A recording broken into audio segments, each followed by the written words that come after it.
Yeah. Hello. Good evening, everybody. Nice to have you here. I will introduce Ladyada. She is known for the mini POV kit that I think a lot of you guys know. You can build, with a mini POV, you can build a lot of things. You can really hack them. It's open source. Open source is very important for her. And then she builds one of her many projects is a phone jammer. So this device plugs mobile phones. And yeah, you're going to have a lot of fun. Please give Ladyada a warm welcome. Thank you. Hello.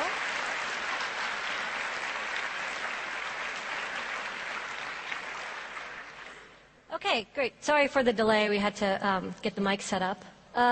So my name is Noir. I also go by the handle Ladyada. And a lot of the stuff on this website, on this presentation is on my website, ladyada.net. So if you want to sort of get more information, download some of these files and projects, you can go there right now or after the talk. Of course, these slides are going to be on the CCC website. So any URLs or anything that you don't want to write down, you can just reference that later. So Design Noir is kind of interesting, and one of the things I like about this talk and why I think it works well for CCC is that a lot of talks at hacker conventions are very geeky focused, very step-by-step, what to set your stack pointer to and how I found this exploit and how to use it. And then the other half of the talks are often very law and culture-based, sort of what are the societal implications of hacking. And Design Noir is kind of neat because it's both. So I think people who are hackers here, who are really into writing assembly code, will like this stuff.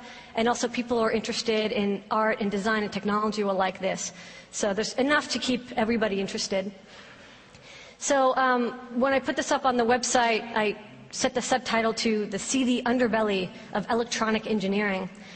And if you're going to say something, there's a seedy underbelly, well, I have to contrast that with what's out there right now. So this is a screenshot of the kind of jobs that are available on job boards right after I graduated with an electrical engineering degree.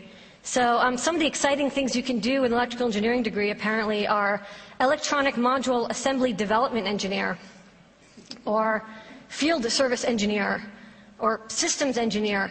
I mean, some of these jobs are probably pretty interesting, but one of the things about electrical engineering is I think because the industry is so successful, a lot of people get into these jobs that, well, they don't really do a lot of art or socially effective technology. They're kind of stuck working at this company designing MRI magnets. And so when I graduated, I just didn't want to do this, so I decided, well, let's see what else you can do with electrical engineering.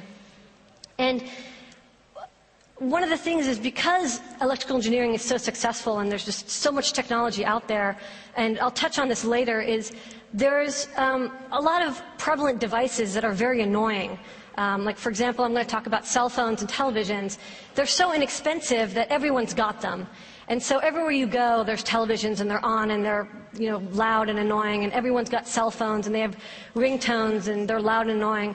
And there's no incentive for the industry to combat this because, well, they're making so much money. So the seedy underbelly here is Design Noir.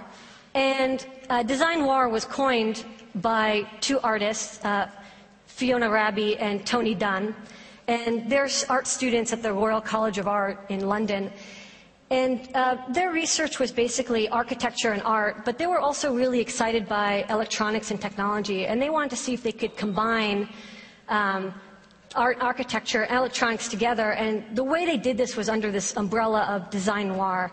And so up there is a quote cobbled together from the book they wrote called Design Noir. And basically it's, again, this hidden underbelly of real human needs. And it's strange and it's interesting and it's dark. And that's where the noir comes from. So Design Noir is a combination of design, of architecture, art, and technology, and noir, which is this seedy underbelly. So of course, this comes from film noir. I have a slide here from a movie called Hidden Desire.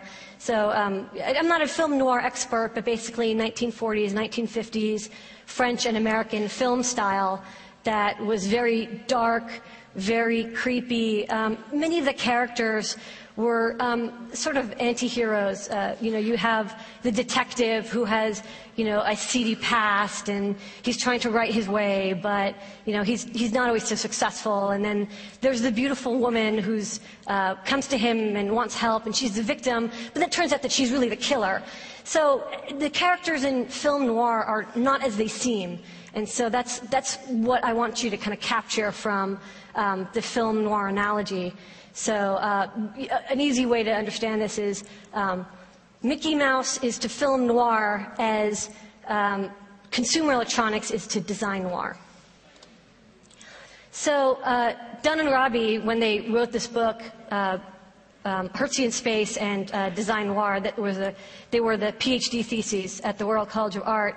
And they were architects, so they sort of approached this from a conceptual view. And their thesis was actually about people who were scared of electronic waves. So people who were afraid that they'd get cancer from using their cell phone, or that their television was actually affecting them. The electromagnetic waves from their screens were affecting them psychologically and physically. So they designed, these are two art projects. The project on the left is called the Faraday chair, and it's a copper mesh enclosed chair, and you crawl inside of it, and because it's a Faraday cage, you're protected from these evil electromagnetic waves. And I guess you need a gas mask for some reason. And then on the right, there's the electro draft excluder, and so they said this is sort of a portable shield, and they said the cones are designed to reflect electromagnetic waves. Now, these don't actually work, right? These are conceptual pieces. These cones don't work that way. But that's their approach because they were architects. But I'm an engineer because I studied electrical engineering. So I'm going to present more functional prototypes of design noir. So this is one of my favorite examples. This is the no contact jacket. There's a website like nocontact.com.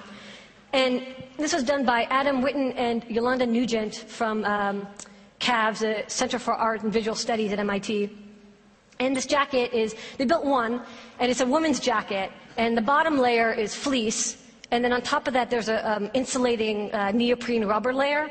And the outer layer is this metallic fabric that has high voltage wires woven into it. And so the woman, you'll see it in the next photo, a more detailed picture, but on the cuff, there's a button. And if she's worried that someone is about to grab her or attack her, she presses the button, and a 500-volt AC generator turns on and electrifies the jacket. Yeah. So, and they actually built this. So here is sort of some more images from a video. Guy grabs her and gets electrocuted. And then you can see sort of at the bottom right there the button. And there's actually a key, so you have to actually put the key in and turn it to turn it on. And then on the left, they actually built a Jacob's ladder, so it actually electrifies, so you can tell when it's on. So, and this guy is an artist, so he has an artist statement. But basically what he's trying to say is, for much of human history, female clothing has been constricting and turns women into victims. It's very hard to run away from someone if you're wearing high heels or if you have a corset on or a huge dress. So what he wants to do is take this sort of victimizing fashion, turn it around, and instead of creating a victim, it empowers her to protect herself from people she doesn't want touching her. So this is kind of interesting because they only built one, and it's not available for sale. But you can see how this sort of combines art, this sort of they had to design this jacket and make it look nice and wearable, and also sort of electrical engineering had to make it work, as well as this noir element, which fulfills a real human need. Right? This is a real human need. I mean, maybe you've never worried about someone mugging you, but you can understand that some people would be concerned and they'd want this jacket. So I tried to condense design noir into sort of a 3-step, 4-step process. So the first element is control.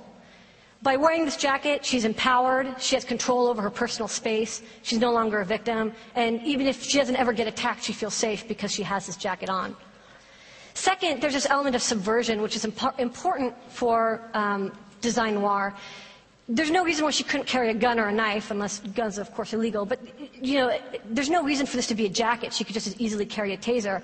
But what's interesting is because it's a jacket, the attacker will never know that she's wearing it. And so that kind of creates this topsy-turvy, you know, who's the victim and who's not. He doesn't know that she's about to shock him. Or maybe she, you know, it's basically, it's basically a method of taking something that was, again, just victimizing fashion, turning it into empowering fashion. And I think that's important for design noir. And third is the critical discourse and dialogue. And that's basically another way of saying some people really hate this project and some people really like it. Some people like it because they can imagine using it, and some people hate it because they can imagine it being used against them. And there's no reason this woman can't wear this jacket out and just shock anybody she passes by. There's no reason that she has to use it against an attacker. So it's kind of interesting. And then the fourth element, which is not in Dunn and Raby's book, but I've sort of added on, is this agency. Whereas they talked more about projects that were sort of just sketches in a book, I like projects that actually got built and actually work. So if you just want to take like one sound bite away from what is design noir, it's basically culture jamming and it's industrial design and engineering all built into one. So now I'm going to talk about some projects that I've worked on or been part of. And the first one is a TV Be Gone, and who was built by Mitch Altman, who actually had a talk a few hours ago about microcontrollers. And Mitch really hates TVs. Like, he really hates them. You should go out to drinks with him sometime, because he just will, yeah, anyways. And he decided, like, instead of just hating televisions and just sitting around and being a victim of televisions everywhere, he decided, I'm going to do something about it. So a couple years ago, he designed the TV Be Gone, and here I have one in its packaging. And basically, it's a universal remote, so just like a remote control that can be programmed for any television, this remote control works on any television, but it only has one button, and that's the off button.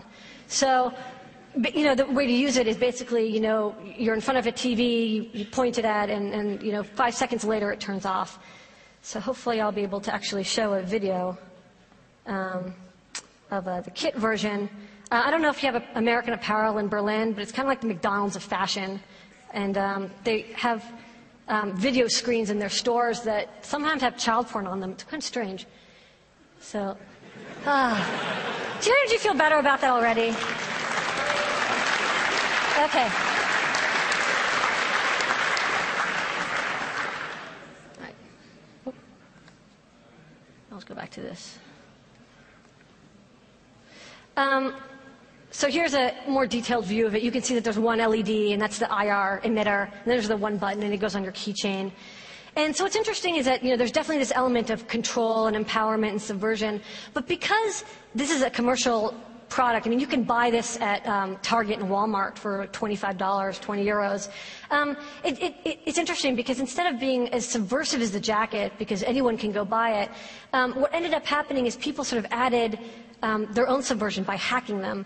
And one of the things we did was, luckily Mitch really likes open source hardware as much as I do, and so what we did is we created an open source hardware version, and this is what it looks like. And we had 4 emitters, so instead of 10 meters away, it works from 50 meters away, which is really nice if you're at Media Market, and that's like all the TVs. So you just press it, and they all turn off. I haven't done that yet, but we may.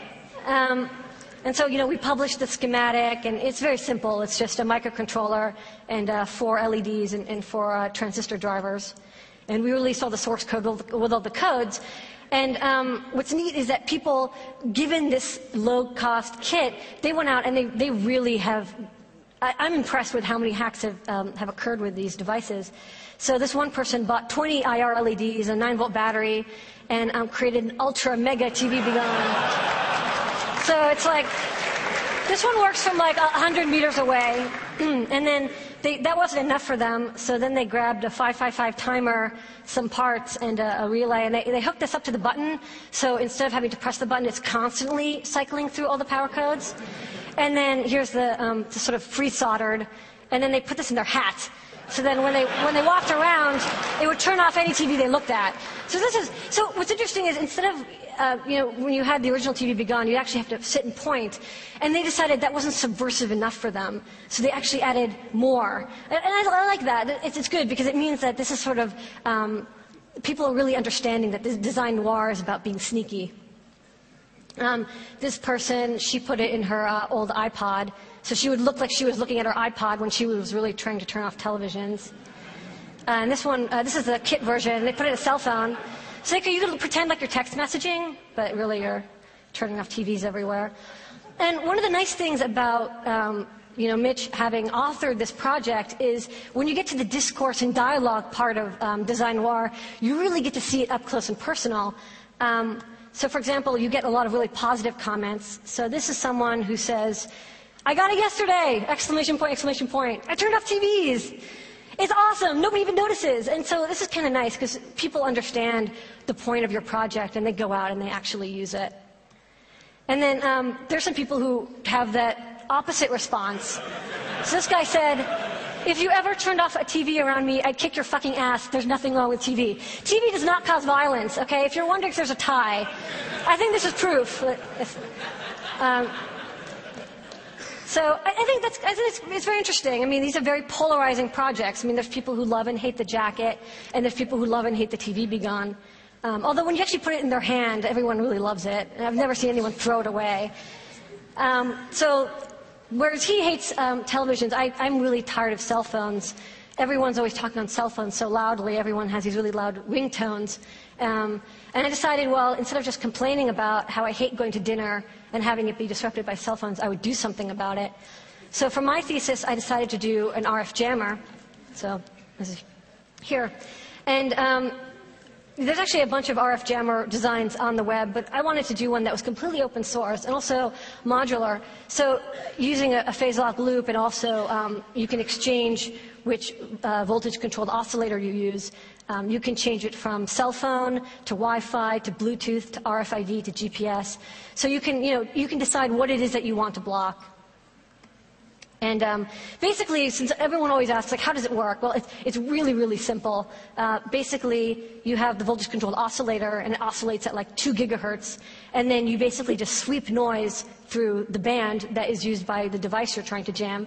So this is a frequency analyzer, and you can see a spectrum analyzer, and you can see that there's just this big square, and that's the frequencies being jammed. And if you kind of look at the bottom, it's where the start and stop is, you can tell that it's 1.9 to 2 gigahertz. That's PCS band. So that would be blocking American cell phones. So basically, when you turn it on, people just get no signal. Call was lost. So here's a couple that I made for iBeam. iBeam actually commissioned me to finish this project. They're an art group in New York, and they auctioned these off. And here's just some images because people want to usually look up close. You can see the strip line antennas on the top, so the antennas are actually built in. So we often end up using these in cabs because I don't know if here, but in America, cabbies are always talking on their wireless phones, so they end up getting into accidents. So it's important to have one of these with you for your safety. So you can turn this on.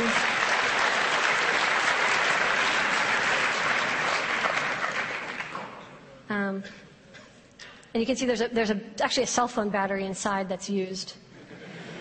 And this is some more detailed photos of the voltage-controlled oscillator, and on the other side, the phase lock loop and the digital section.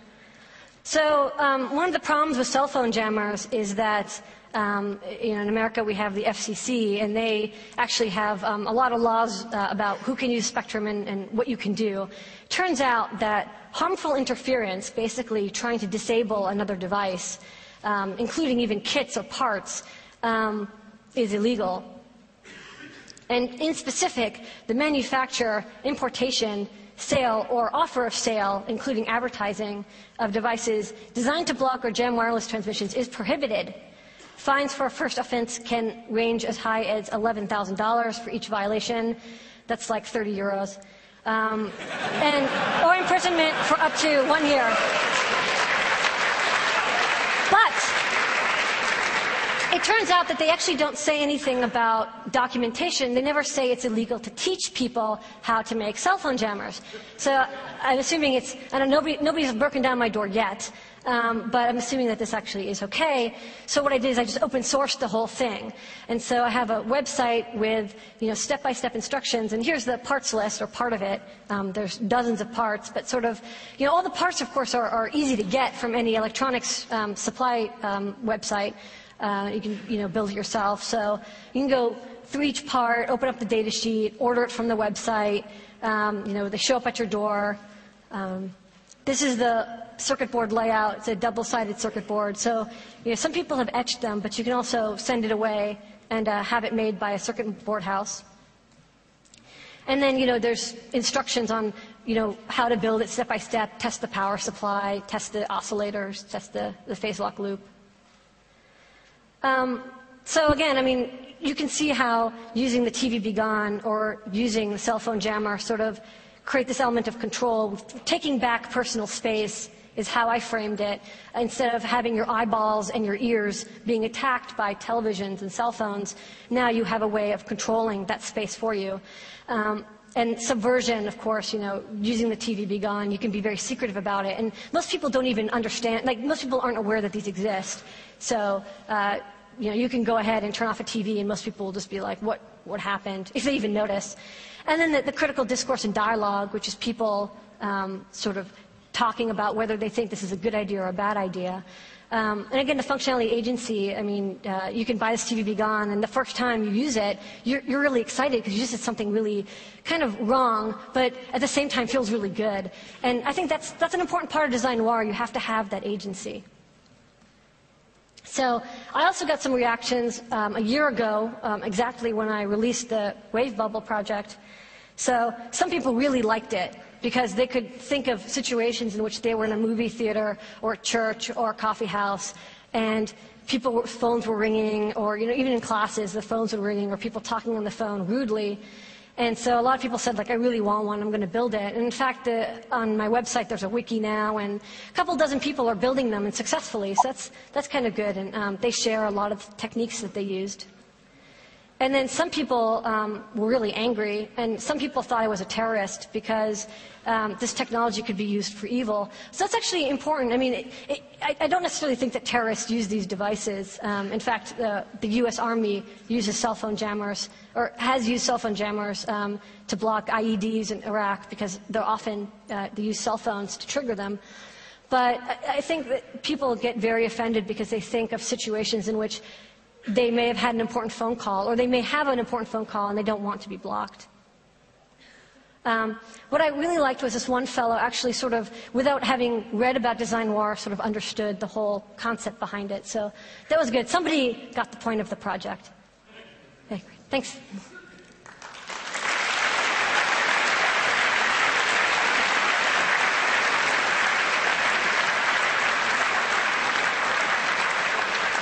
Okay.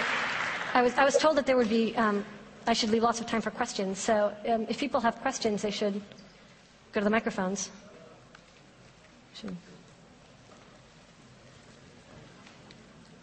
And there's the URL again if you want to go to the websites. Hello? Hello. Okay, it's working. Hi. Hi. Yeah, thanks a lot for your talk. I really enjoyed it. When you mentioned that you really hated mobile phones, I was wondering if you'd thought about that other recent annoying output of mobile phones. I don't know if it's happened in the US, but ever since phones started being able to play MP3s as ringtones, it's sort of like everyone has drunk some bad tap water and they've forgotten about the invention of headphones. And people are walking around listening to really shitty, tinny music on their mobile phones. Yeah. Unfortunately, there's nothing we can do radio jamming-wise to stop that. Do you know what we can do that doesn't involve like a brick? What's really interesting, well, bricks do work, but what's interesting is actually a lot of people ask me if there's a way to block car speakers. Apparently, everyone sort of, or car alarms. If you don't use the ringtone, if the ringtone is not actually a ringtone, unfortunately, I haven't quite figured out how you could do this.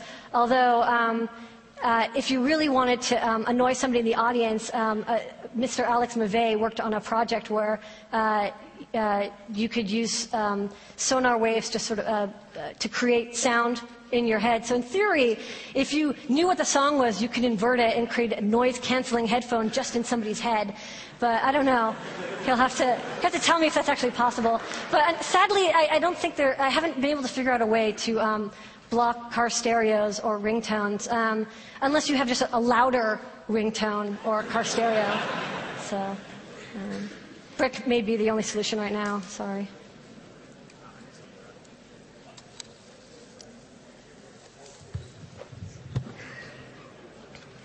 Any more questions? No? You have to go to the microphone. Hi. Oh, too late. In most talks I heard today, there was actually some cell phone ringing. In yours, there wasn't any. I'm just wondering why.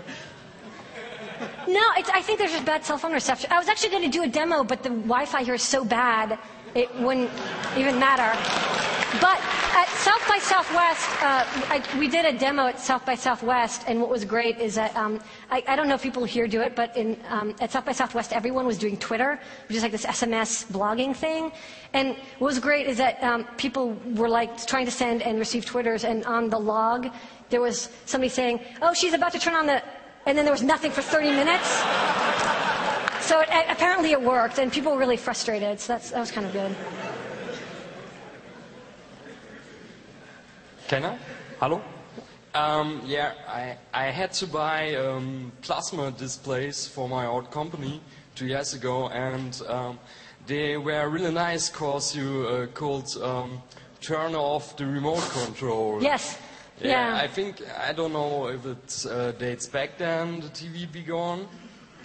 I don't know what's up, but it's interesting because we were just in New York City and we went to the NBC, the national broadcasting, it's a big television station in the U.S., and they actually have like this studio in New York, and they have TVs showing what they're displaying. We tried to turn them off, and they said can't be turned off by remote control, so somebody knows what Mitch is up to. You can also just put tape over the IR port. This was the first time we saw it, but it could be that people were tired of having their displays be turned off by remote control. For the music problem, you can buy small devices that submit on radio channels. Yeah. And I like to go to the media market or big store and play my music for this time. Yeah, I feel bad for Media Market. They're just getting attacked here. Or if I get a haircut or something, they always play bad music. Yeah. I'll change that. No, it's actually, a lot of people buy FM transmitters and use them to transmit into cars. I mean, if the car next to you has a loud stereo and they're playing radio music, you can, of course, use an iTrip or something similar to just sort of override that signal. That works pretty well. Somebody, I remember somebody asked me, how could the alarm clock of their neighbor always played Rush Limbaugh in the morning and they wanted to do something about it, so I suggested using that. And they said it worked great, so they said it was successful. Yeah, a couple of years ago, somebody hacked the LED displays in the New York subway. He's done one in West 4th Street, Washington Square, to say, it was some silly message like, will all the pretty girls please put their hands up or something. Yeah, it's probably Jenny Holzer or something, right? No, do you think you know anything about that? No, but I wasn't living in New York then, but all LED signs actually use, I'm not exactly sure, but the ones that I've seen use sort of like a wireless keyboard, and it's just like RS-232 over IR. So, once you, and I don't even think there's any sort of key exchange or anything, so you probably could take any LED IR keyboard and go up to the display and just type in whatever you want. Okay. Not that I would suggest you do that, but... No, just an idea. I mean, of course... Wait, there's no LED displays in the New York subway. What are you talking about? Yes, there are, on the escalators. Oh, okay. They only say things like, keep your hands off the escalator or something, but... You're thinking of some city with like real subway where they display when the train's showing up next. They don't do that. Yeah, that'd be cool. Yeah, that'd be cool. You should do that. You should hack it so it actually displays when the next train's going to show up. That'd be very useful. Instead of like, watch your belongings. It's a good idea. Now you give me a good idea. Yeah. Oh. Maybe I'll say that cannabis is legal or something. All right. So one idea I have for the MP3 ringtone problem is to make a very small portable base station that will send out a ring signal that is simulate an incoming call, and then combine that with a wave bubble. What? I don't understand. Wait. So it will. The problem was the Oh, you'll actually make the phone ring, but then exactly, shut it off. Exactly. Oh, that's a good idea. There's work being done. But it's interesting because you have to do like a handshake with the phone. It's not trivial. No, it isn't. But there's work being done. Apparently, I've already heard today about work being done on this. So. Yeah, I mean, one of the interesting things is that this cell phone jammer is literally the denial of service of turning an attack on cell phones. It's very brute force, and it works, but of course it's very inelegant. So one of the better ways of doing this, of course, would be if you could actually get like an FPGA or something, do some sort of software cell phone simulation and actually talk to base stations and disable them, or talk to cell phone handsets and sort of get into the handshake mode and then leave them, probably hanging. There's probably some way to get the cell phones to sort of crash if the handshake doesn't work well. So, I mean, some people have mentioned this to me, and I'd be actually very interested to sort of see that, something like that happen, because it would sort of be the next step in disabling technology. Did you find the environment at MIT supportive for this kind of projects that are a little more artsy and fun? And if not, do you feel like you would have been better with a less formal education? I assure you that all the engineers at MIT never considered me an engineer, and all the artists never considered me an artist. So it worked out really well. But it doesn't really matter where you go to school if you want to do this sort of stuff. I mean, I don't know where Mitch went to school or if he went to school. Do you think that he didn't? Okay, so it turns out you can like drop out and do this sort of technology. You don't need to have a formal education. But do you find your degree gives you sort of a step up from amateur hobbyists or designers, or? Only in that I know some basic transistor theory. MIT doesn't really teach you how to fuck with cell phones, unfortunately. But and again, it doesn't really matter. Any education you get will be useful if you want to do electrical engineering. It's very hard to learn on your own. But if you just want to be a troublemaker, again, start tomorrow or today even. Well, I was just thinking that maybe an MIT troublemaker would get more press or more sort of attention. Historically, it seems that that's true, but that's mostly just because people like to see MIT kids get in trouble. Yeah. Hello. I just wondered if you, what are your political thoughts about this subject? Because you're just culture jamming or just making fun. Well, like it, or do you have any deeper political meaning with it? What you want to, what's your goal in the end? Do you want to just subvert? Well, so maybe I'm just sort of like a little bit of a nihilist, but I've never found that anyone who's a culture jammer really had very strong political motives. I mean, mostly they just wanted to crawl on top of billboards and fuck them up, right? And then they usually they needed an excuse, so it was like this message. But I think it is important for people to understand that the technologies that are all around us, you should be able to control your personal space and react to it. I didn't build a cell phone jammer to make a political statement. I built it to make a personal statement, which is I'm tired of going out with significant others to diners and then having them with their cell phones ringing and then talking instead of having time together. So I don't think there's a political on the small scale and political on the big scale. I'm not out to attack Vodafone or T-Mobile.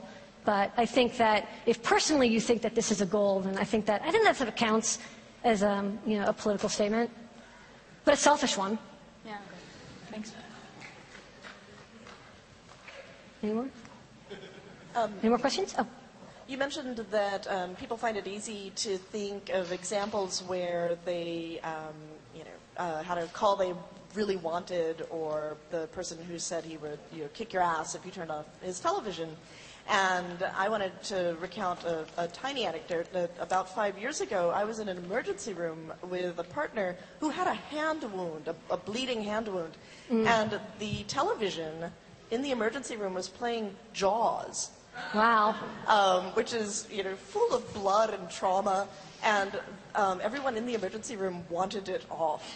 And then when the movie was over, it turned out... This is a perfect advertisement. Yeah. Mitch, you should contact this woman for... When the movie was over, it turned out that that television station was playing the movie Jaws over and over again for the entire weekend. Okay, well, so I mean, it's interesting because a lot of people always say, this cell phone jammer is the worst thing ever. What if a doctor needs to there's a heart attack, and then 911, and then some terrorists show up, and and then somebody gets stabbed, and then you're running. I mean, there's always these what if situations. But again, as you said, most people, all the situations which people would say I could have used that are real, whereas all the situations where they imagine. I've never heard of anyone actually saying I was in a terror situation, and because there were cell phone jammers, it wasn't resolved and people got killed. I mean, this is sort of it's kind of a very American way of viewing things. So the worst possible situation, and how dare you do that? So it's interesting that there is this fight between what you would want to use and what you wouldn't want to have used against you. So that's why I think it's interesting. That's why there's so much discourse and dialogue surrounding these projects, why they're so polarizing. Any more questions? This design Noir seems to be some kind of destructive. So, like you said it yourself, disabling technology. The jacket disables the attacker. The jammer disables cell phones and something like this. Is there a design Noir way of empowerment that doesn't disable something else? Okay, well, you asked for it. I'm going to play the Kelly Dobson video, so that you'll see it. And I didn't actually include this because Keynote crashed. Bye. One second, if you don't mind. So Kelly Dobson is a student who is in my research group, and she actually kind of had a design noir feel to all of her work, but she was much happier than me. Maybe she had more coffee in the morning, I don't know. But so one of the projects she did when she first showed up was Scream Body, and basically I'll just play this video. What happened is that she showed up and spent 5 years at the Media Lab, and no matter what she did, everyone only referred to this project that she did on her first semester. So this kind of happens. Let me see if I can full fit to screen. Oh, you know what? I don't have audio. Oh, shoot. Well, I'll play it anyways, and I'll just mimic what she says. Oh, okay. I don't know if that's going to work, but we'll try.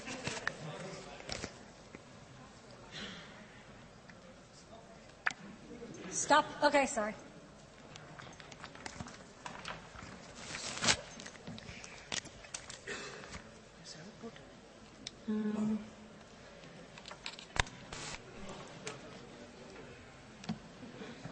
Okay. You hear that? Oh, awesome. Okay. Hi, I'm Kelly, and this is my Scream Body. Do you ever find yourself in a situation where you really have to scream, but you can't because you're at work, or you're in a classroom, or you're watching your children, or you're in any number of situations where it's just not permitted? Well, Scream Body is a portable space for screaming. When a user screams into Scream Body, their scream is silenced. But it is also recorded for later release, where, when, and how the user chooses.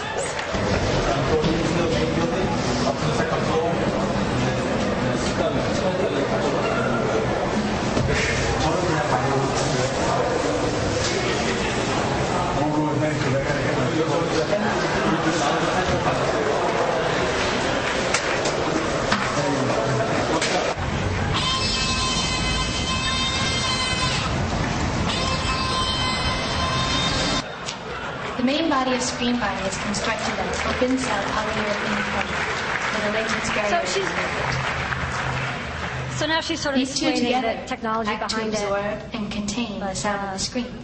Basically, she sort of molded this foam. She's actually also an architecture student or art student, and so she basically made this foam squeezable thing, put a bunch of electronics and a recorder in it, so that she could record and output her scream. So again, this is a real human need. She apparently needs to scream in public locations, but it's inappropriate because otherwise somebody would make like a scream jammer.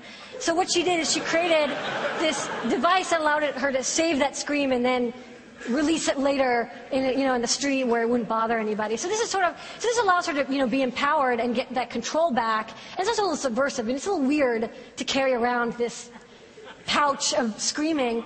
But I think that's another good example of design noir. I mean, again, she's not as angry and hateful as I am. Her next project, which she actually did machine therapy. So it was people getting to know technology and how technology helps them with their emotions. So this is part of it. The other one was a project called Blendy 2000, which I don't have the video for, but it's basically her screaming with a blender, and the blender screams back.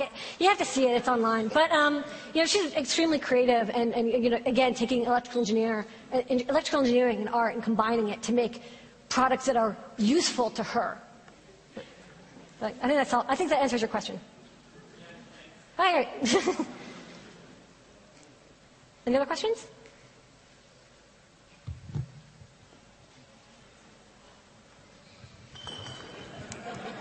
Hi.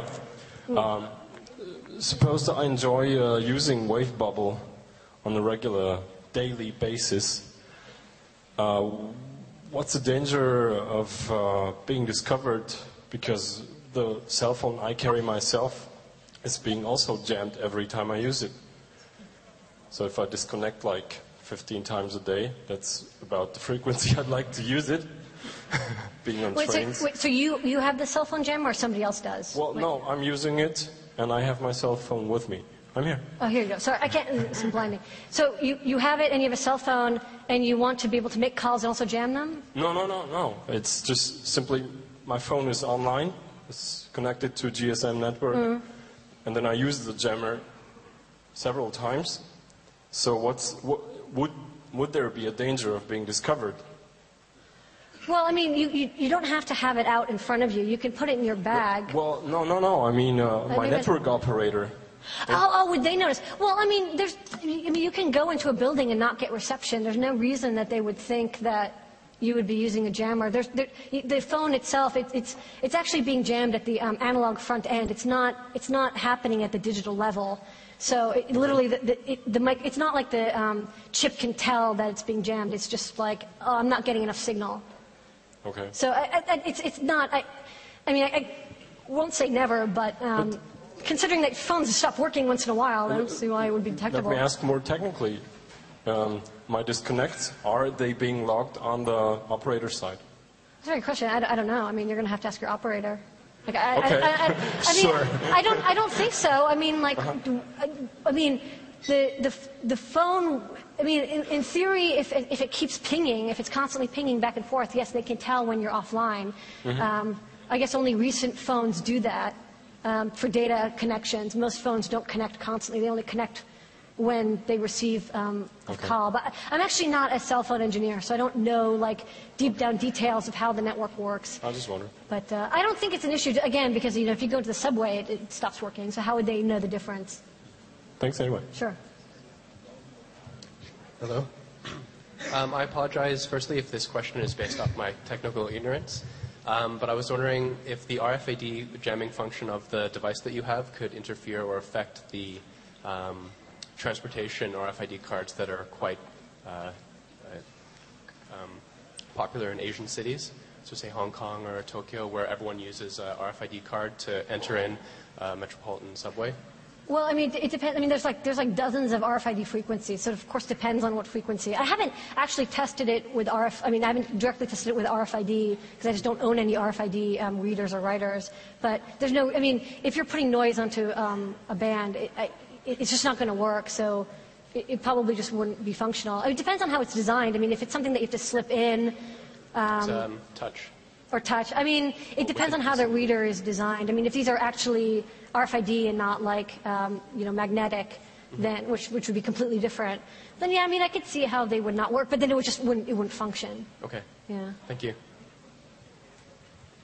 Do you really hate when people take the subway? That's like a really bizarre thing. I don't think. I mean, the thing is that if there's multiple stalls, you couldn't jam them all. See, I mean, I don't see. I mean, you could also just stand in front of them, right? And stop people from going through. They're very polite in Japan, so they would just wait till you moved. They wouldn't push you. Some bizarre questions. Any other questions? Yes. Can't see what if you can hear me. Hello. My question is about the legal situation, or if you know any cases or issues where people really get themselves into trouble by doing this stuff. I don't actually know personally of anyone who has gotten fined or arrested for cell phone jamming or turning TVs off. It's actually interesting. I'm not convinced that, at least in America, using a TV be gone is illegal. If you're on public property and you turn off a TV on private property, because of the way the federal law is constructed, I think that's actually fine because you're not physically entering their space. It's just like light waves. So that's not illegal. Although if you're on private property, of course, they can kick you out. I'm sure somebody has gotten kicked out of, Media Market for turning off TVs. I mean, there's videos on YouTube of people going into Best Buy and they just sit there for an hour and just keep on turning off the TVs. And eventually, someone's going to notice a 15-year-old kid, who just keeps smiling and, the TV's turned on. It looks very suspicious. But, I mean, there's definitely people in the U.S. every once in a while who get in trouble for pirate radio stations or people who blatantly use cell phone jammers in their restaurants or churches or university lecture halls. I think they get fined, but, I mean, I haven't heard of a major case where somebody, I mean, it's not a major deal. You usually just get fined and they tell you, give me the cell phone jammer. But there's just not that many of them, so it's very hard to catch someone with a 15-foot radius jammer. I mean, how can you tell that they were having a jammer? You'd have to actually search them. Okay, thank you.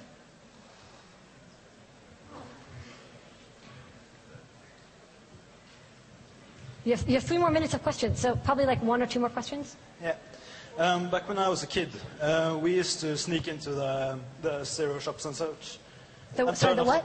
Sneak into stereo shops and turn off the TVs with our own remotes. Yeah. But the other thing we used to do was turn off the sound really loud. Yes. Have you considered making a TV be loud or something like that? It's actually interesting.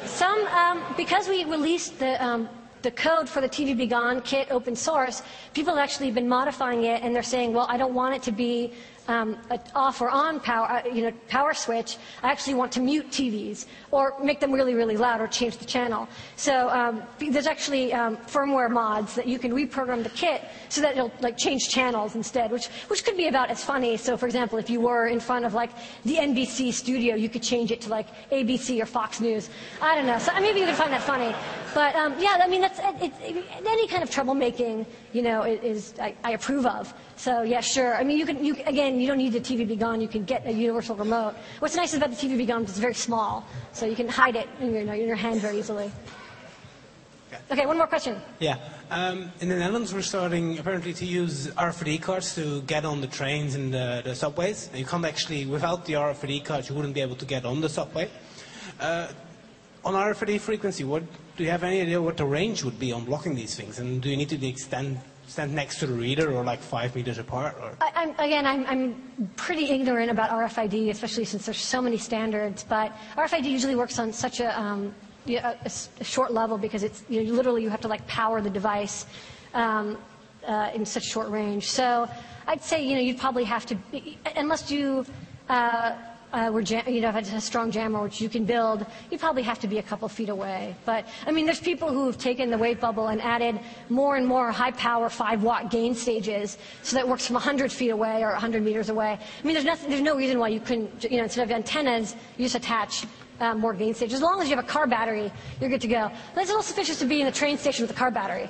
But technically, I can't imagine why you couldn't do this. But that's not to say that again, I have very little experience with RFID. So it's not used very much in the US, so most people have not used it for that purpose. So I haven't gotten any feedback, whereas I've gotten feedback from people using it with GPS and cell phones and Wi-Fi. Okay. Great. Milan? Great. Well, thanks for all the questions. This was awesome. Thank you.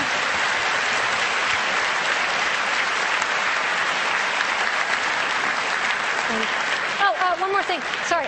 So Mitch and I brought like 100 TV Be Gone kits, and we're going to be holding workshops.